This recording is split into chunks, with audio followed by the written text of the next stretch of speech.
Hello everyone, my name is Rosie, and welcome back to Rosie's Rapid Record Reviews. Yeah, let's get right into this one.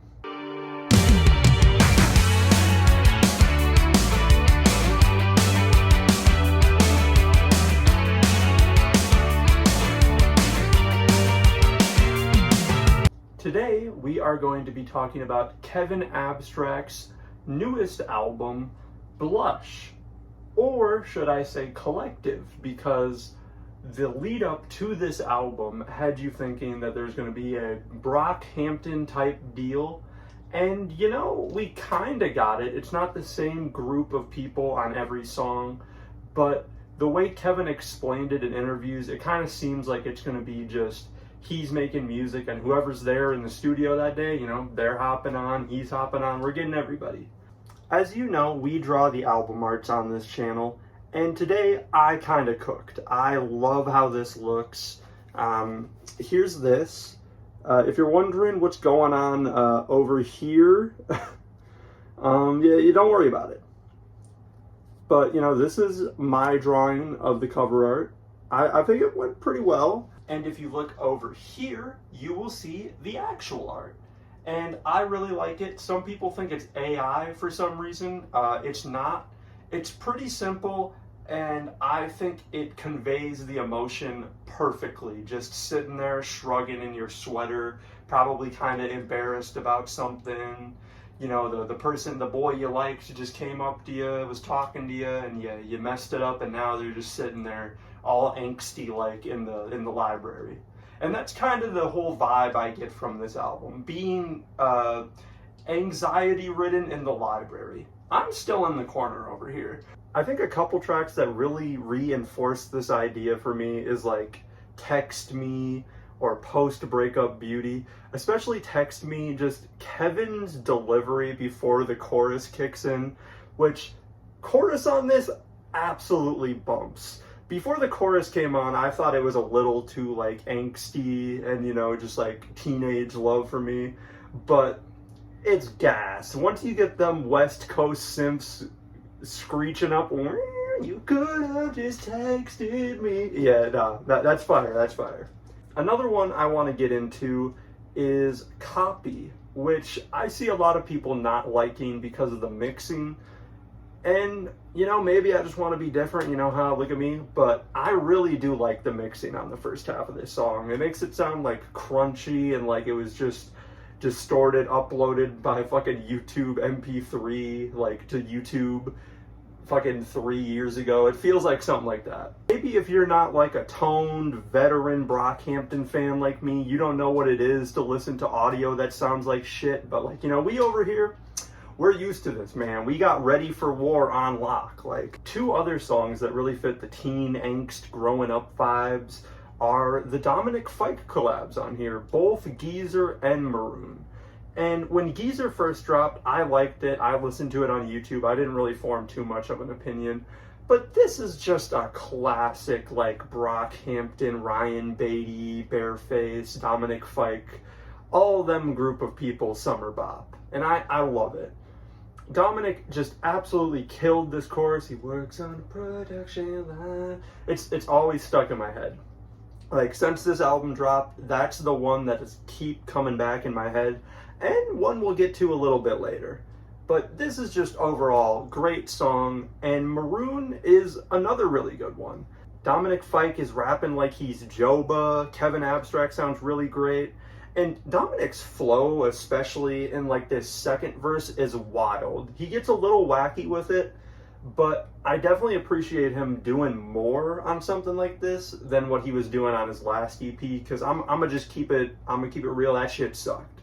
And I don't like being negative on this channel, but that shit sucked. I love his little I do, like that's really fun. And yeah, just overall, I'm excited to see where Geezer's going from here. I don't know if the name's gonna stick, though. Hey, quick little update since I dropped this, because I recorded this about 2 days ago, and then right after, a Geezer song dropped. And it's fucking flames, bro. You gotta, that shit's so good. I don't know why it wasn't on the album. Pop Out and H-Town are both pretty good. They're not my favorites. I think the beat on Pop Out is very fun before the change, and the chorus just gives it this fun summery vibe. In H-Town, the beat's a little too down-tempo for me. I don't know. It kind of kicks off the album and makes it a little, like, I don't know. I see the title Blush. I'm feeling like it's going to be a really pretty, cutesy album. And we start with this dark ass shit. Like, I don't know what's going on. But So Gone, So Flexy was cooking. I love his verse on here and just his demeanor in general. Maybe this track would have worked better on his album or whatever he's releasing next, because he rides this beat pretty well. Like I said at the beginning, this is another Brockhampton kind of deal with Kevin Abstract just getting people in the studio that's there and working on it. They're calling it Texas pop.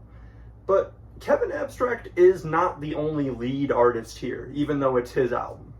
We've got tracks like I Wasn't There with Derby, where Derby takes up the whole track. And he's got this kind of like country twang, like Dijon-ness to him.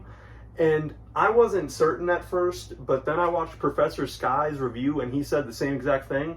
So, you know, look at that. We're on one. Another solo track is Quadeca's Abandon Me. And I gotta be honest, Quadeca hate rising to an enormous level now. Like, I'd be seeing it way more than I used to. And at first on this one, I was kind of getting it, because I do feel like he's straining his voice a little bit. But once you look at the lyrics and once that chorus actually finally kicks in, this is a pretty great song. But talking about Nola here, I think everybody does a great job, but Peggy really steals the show verse-wise, because he's talking about Kurt Angle and putting people in the ankle lock. That shit got me so hyped. And then just going from Peggy's like loud, exciting verse to this pretty like piano notes playing and Amir's coming in and the fucking I could really use some in the background from the chorus at the beginning. Oh my god. And the last song I'm going to talk about here is Red Light, which just so happens to be the closer, and I think this is easily the best song on the album. And let me go into why, because that chorus by Quadeca, one of the sweetest things I've heard, especially once it comes back in the outro and you get them beautiful, nice, and gentle strings that come in. There's these piano notes. It's just a gorgeous song. That little sample, I don't know what it's even saying, like, I just butchered it.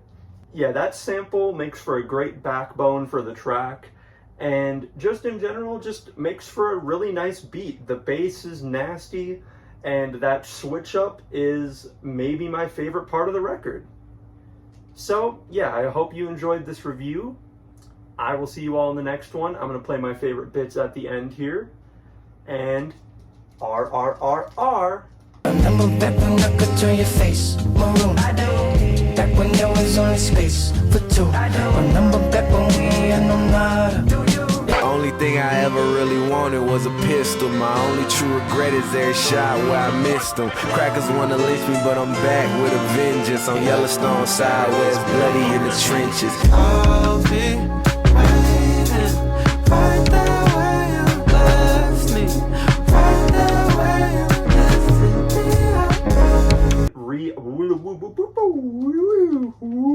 Here I can imagine just some kid, you know, sitting there in their sweater just being like, oh shit, I shouldn't have said that to that girl, man.